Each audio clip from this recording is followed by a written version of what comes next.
నమస్తే నమస్తే గాయస్, మనమైతే లింగరాజ్ టెంపుల్ దగ్గరికి అయితే వచ్చామన్నమాట. ఇది ఆల్మోస్ట్ చూడడానికి అయితే పూరి జగన్నాథ్ గుడిలానే ఉందన్నమాట. లోపలికైతే ఫోన్లు అయితే అలో లేదు గైస్. ఇంకా ఫోన్లు అయితే బయట పెట్టేసుకొని ఇంకా అలా దర్శనంకి అయితే వెళ్ళిపోయాను గైస్. దర్శనం అయితే బాగా జరిగింది కానీ చాలా లాగ్ అయితే జరిగింది గైస్. ఇంకా ఏం చేద్దాం, బయట ఆట వేసుకొని చూస్తున్నాం గైస్. ఇంకా మాస్టర్ అయితే తాగేసారు అనమాట గైస్. ఈ షాప్ అయితే తీసుకున్నాం అనమాట. డ్రింక్ తాగుతూ అలా అయితే రైల్వే స్టేషన్ కి వచ్చాను అనమాట గైస్. మన డ్రైవర్ అయితే మనం డ్రాప్ చేశారు అనమాట గైస్. వాడు సెటిల్మెంట్ చేసుకుంటున్నాడు. డ్రైవర్ అన్నకి బాయ్ చెప్పేసుకొని మనం అయితే ఇలా భువనేశ్వర్ రైల్వే స్టేషన్ దూరేసాం గైస్.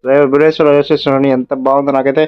ఎయిర్పోర్ట్ వైబ్స్ అయితే వచ్చామన్నమాట. డీటెయిల్ గా ఉన్నాం. ఇంకా మనం మొహాలు అయితే అన్ని మాడిపోయాం అనమాట గైస్. ఇంకా లాస్ట్ లో ఇంకా పఫ్ తినేసి అలా అయితే ట్రైన్ ఎక్కేసి అలా అయితే విజయనగరం దిగేసాం గైస్. విజయనగరం ఎందుకు దిగారు అనుకుంటున్నారా? విజయనగరం దాకా అయితే మనకైతే టికెట్ బుక్ అయింది అనమాట గైస్.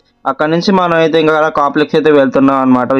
ఏ బస్సు ఉంటే ఆ బస్సు ఎక్కేసి అలా అయితే వైజాగ్ వెళ్ళిపోదాం అని చెప్పి ఎదుగుని గైస్ కాంప్లెక్స్ దగ్గరికి అయితే వచ్చాం అనమాట. మనకైతే ఏసీ బస్ వచ్చింది. ఏసీ బస్ అయితే ఎక్కేసాం అనమాట. బ్లూ కలర్ లో ఉంది. అక్కడ అలా అయితే వైజాగ్ అయితే వెళ్తున్నాం అనమాట గైస్. అదిగోండి గైస్, మనమైతే వైజాగ్ అయితే వచ్చాం గైస్. ఇంకా హాస్టల్ అయితే వెళ్ళి పడుకోవాలి guys. That's all for today. Thanks for watching this video. Like చేయండి, షేర్ చేయండి, సబ్స్క్రైబ్ చేసుకోండి. By guys.